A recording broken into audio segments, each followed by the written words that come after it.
We saw nothing. Tracks for them, but no joy. Heading back home, just came across a nice herd of elephants when a colleague who was driving some of the landowners said, "Come have a look here." And suddenly, the morning doesn't seem so bad. Sitting with a beautiful young male cheetah here on Cheetah Plains. 13 years in the reserve, first time I've seen a cheetah on Cheetah Plains. So just lying up under a small umbrella thorn at the moment. There are some impalas on the plains, so we'll stick with him and hopefully he gets active and gives us a show. But regardless, a cheetah for Chad. Yay.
Still waiting for this guy to get up.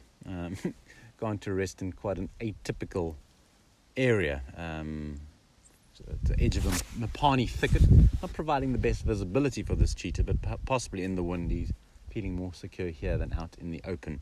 Although typically they would lie on a mound somewhere where they've got a good view of the surrounds, so that should any other predators arrive on the scene, they are aware of them early. But Brittany was just asking, where do these cheetahs come from? You may have noticed from our sofa safari series that we don't see them very often. Within our first month, we had another coalition of 2 males down in the south, and this has been the first reported one since then. So they do wander through. We don't have any resident cheetahs. This guy looks like he's a relatively young male, so maybe still before an age or too young of an age to actually establish his own territory. So just trying to live amongst the other predators between existing coalitions of male cheetahs that have their own territories, and just trying to eke out an existence. Once they get older, they will tend to settle down in more suitable cheetah habitat. And as we mentioned last time, that's probably why we don't have the resident populations that we have here, is because the bush is quite thick. And there's some rutting impalas in the background, hoping that will draw his attention. Maybe not as opportunistic as leopards are. But yeah, the very suitable habitat, those big open grasslands, vast areas where they can use their speed to hunt down prey, are not in great evidence here in the Timbavati. We're more woodland to open woodland system, and although there is habitat that is suitable for them, it's not as extensive as you get sort of in the southern Kruger or the eastern boundary of the Kruger, where there's big, very expansive grasslands. That being said, up until probably even early 2000s, cheetahs were seen very regularly in the Timbavati, and particularly down here around Tandatula. We've got an old sightings book sitting at the lodge, and probably on a weekly basis they were spotting cheetahs, and not just the same one. There'd be males, females and cubs. They saw 3, 4, 5 times a month they would see these cheetahs, and in the same areas that we drive now, places like Cheetah Plains, Sunset Plains, Eagle Owl Plains. But even these open areas have, over the last 20 years, thickened up. This progression of bush encroachment that we mentioned earlier in this episode, that has affected the wildebeest's survival because the bush has got thicker, has also impacted on things like cheetahs that are going to feel less comfortable in the thicker areas and opt more to move towards the open plains. It's stirring a bit now.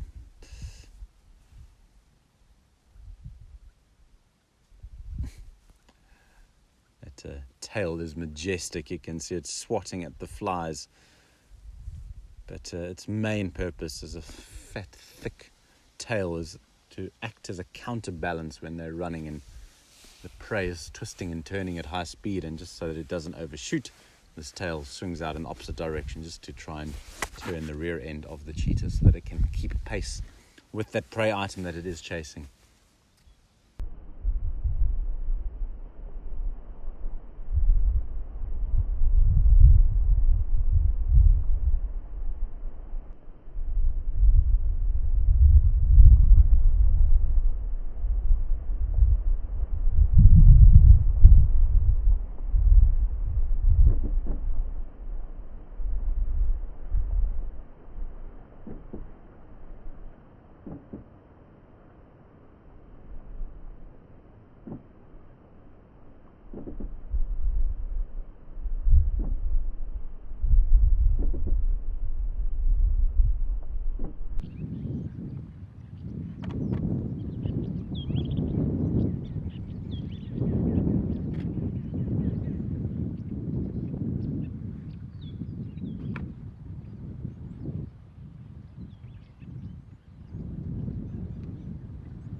Unsuccessful hunt, sadly, from the cheetah's perspective and ours.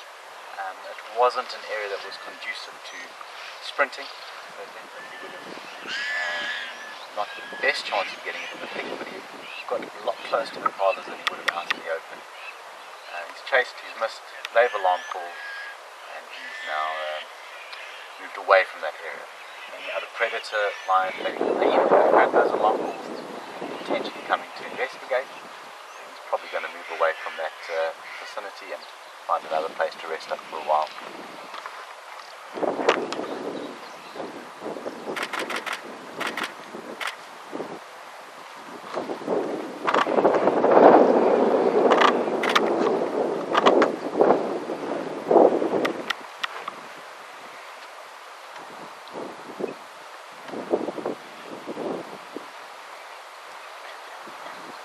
Looking at that belly again, definitely don't think food was a necessity. It was probably more just because an opportunity presented itself.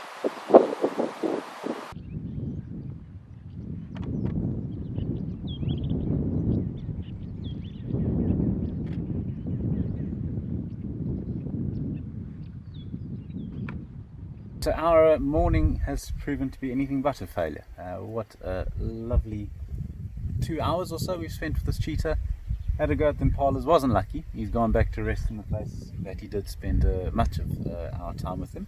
So we're going to head back, have some lunch, and we'll come out early again this afternoon and see if we can relocate, go away fly, and hopefully get a little bit more time with this incredible creature. But yeah, we'll see you in a few seconds. We went home to satisfy our stomach's need for food, and have come back now to look at this cheetah. Unfortunately, he's not resting where we left him.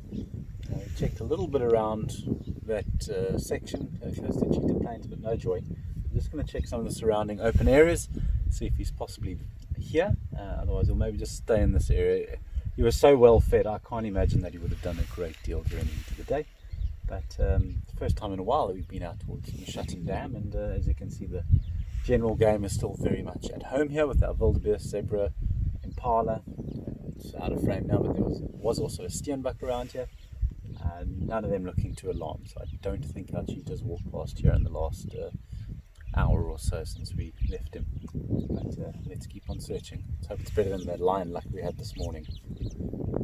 One of our more characteristic birds that we have in the area, and one that has made a couple of appearances already, called a crested barbet.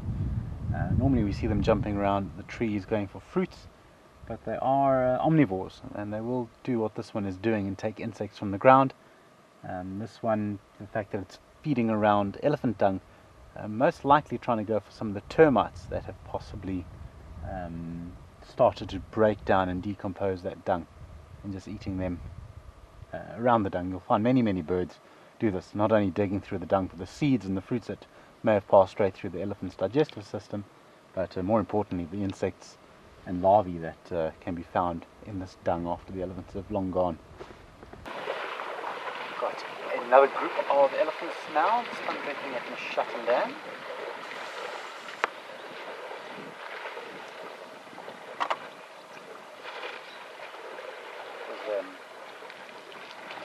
One thing that surprised me when I did spend all those days and afternoons sitting at the dam was how few elephants came along. Good to see that they have rekindled their love of this dam. Talk about that young dust bathing. If this were a hotter early spring or late spring, early autumn day, summer day, they'd be covering themselves in mud and water. The fact that they're literally just coming and having a drink shows that the temperatures are not yet hot enough for them to require that cooling down effect of mud. It's very pleasant for them. Even if you watch them now, their ears are very static against their sides. They're not flapping them constantly like we see so much of the year.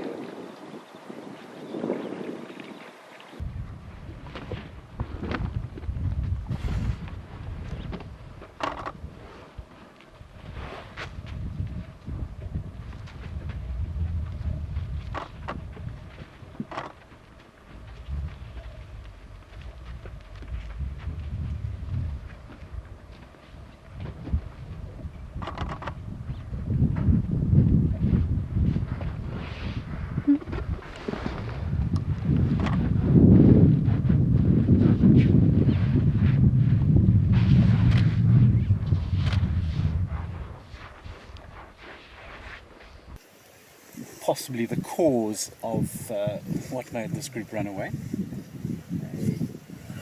A young adult bull who seems to have broken away, but yeah, something spooked that who spooked that herd, and they all just rushed off, and this guy's now showing off.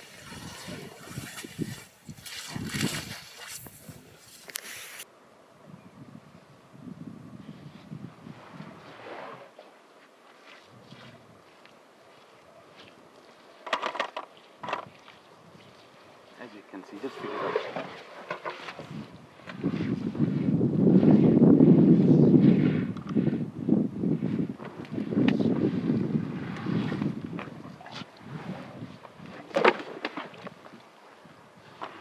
Told you it wasn't hot enough for them to have a mud bath. He is completely covered in mud.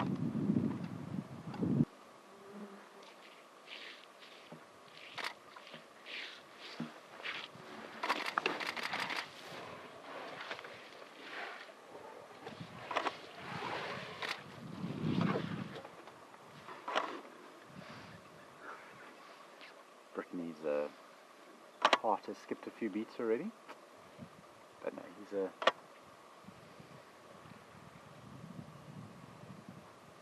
just a young male showing off a little bit. I think also just enjoying having all that mud over himself. You see how he's smearing it on his head, his legs are rubbing together.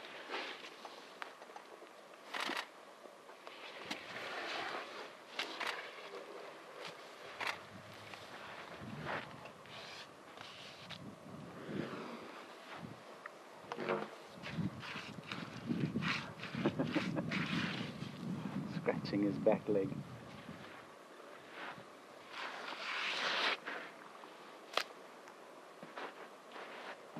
He's going to get some dust on himself too. Loosen that sand at his feet. Throw it on the wet sand. Help stick it to the skin and actually provide a much more effective and efficient block against the sun and also against insects.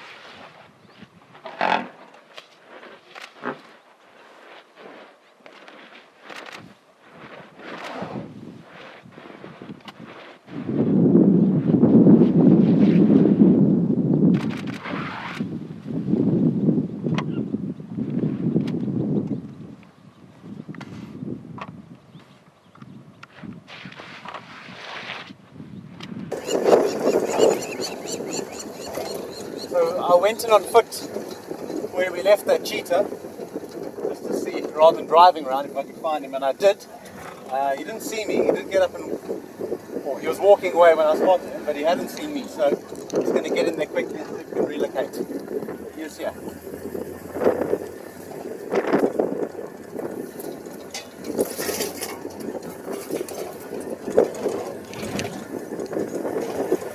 You can see how easily he can be overlooked lying in this long grass.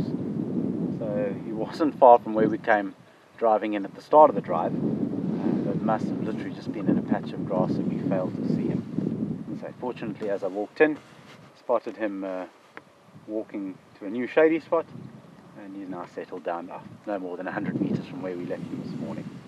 Still, that bellied surprisingly. So yeah, about an hour left of sunlight. We'll hopefully spend the rest of the afternoon with him and see if he starts stirring as it moves towards dusk.